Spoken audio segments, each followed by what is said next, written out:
होती शशिकांत शिंदे उदयनराजे अशी लढाई दरम्यान कल्याणमध्ये 4 ईव्हीएम मध्ये तांत्रिक बिघाड होतोय। कल्याणमधली मोठी अपडेट येते तर तिकडे नगरमध्ये निलेश लंके आता 10,000 मतांनी आघाडीवर गेलेत। वेगवेगळ्या ठिकाणून अपडेट येत आहेत। नगरमध्ये निलेश लंके सुजय विखे अशी लढाई। निलेश लंके आघाडीवर गेले। 10,000 मतांची आघाडी आहे निलेश लंके यांच्या खात्यात। तर निलेश लंके आणि सुजय विखे यांच्यातली लढत केवळ या दोन उमेदवारांमधली नव्हती, तर ती राधाकृष्ण विखे पाटील आणि बाळासाहेब थोरात यांच्यामध्ये झालेली लढत आहे। सुरुवातीला पिछाडीवरती होते निलेश लंके, पण आता त्यांनी मुसंडी मारली आहे, आघाडी घेतली आहे। संजय दिना पाटील पुन्हा एकदा लीडमध्ये गेलेत ईशान्य मुंबई मतदारसंघातनं। निलेश लंके 10,000 मतांनी आघाडीवरती आहेत, तर संजय दिना पाटील यांची सुद्धा आपल्याला आघाडी पाहायला मिळते।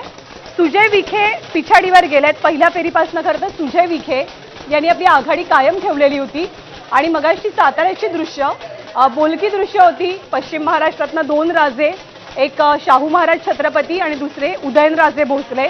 उदयनराजे भोसले एक प्रकारे खूप आग्रही होते त्यांच्या उमेदवारीसाठी। दिल्ली वाऱ्या केल्या, तिकीट मिळालं आणि त्यानंतर पिछाडी आघाडीमध्ये अगदी शेवटच्या काही क्षणात गेली आहे, पण माहीत नाही, कारण शशिकांत शिंदेनी खूप टफ फाईट सातारा मतदारसंघात दिली आहे उदयनराजेंना। विजयाचा गुलाल उधळला जातोय। अमोल कोल्हे पहिल्यापासून कॉन्फिडंट होते आपल्या विजयाबद्दल आणि शिरूरमधल्या आढळराव पाटलांना पुन्हा एकदा पराभवाची जवळपास अमोल कोल्हेंनी धूळ चारलेली आहे। विजयी सेलिब्रेशन सगळीकडे दिसतंय। तर हातकणंगलेमध्ये पुन्हा एकदा मवियाचे सत्यजित पाटील पुढे गेलेले आहेत। 6,000चा लीड आहे। धुळ्यामध्ये देखील सुभाष भामरेंना पुन्हा एकदा धक्का बसतोय, कारण धुळ्यामध्ये देखील त्यांचे प्रतिस्पर्धी उमेदवार पुढे आहेत। त्यामुळे हातकणंगलेमध्ये मवियाचे सत्यजित पाटील पुढे गेलेले आहेत, तर धुळ्यामध्ये देखील सुभाष भामरे पिछाडीवर आहेत। आणि तुला आठवतं की 2019च्या निवडणुकीमध्ये हातकणंगलेची धैर्यशील मानेंची उमेदवारी सुद्धा अशी ट्विस्टफुल उमेदवारी होती, खूप ड्रामॅटिक उमेदवारी होती आणि धैर्यशील मानेंनी ती जागा शिवसेनेसाठी, अखंड शिवसेनेसाठी जिंकली।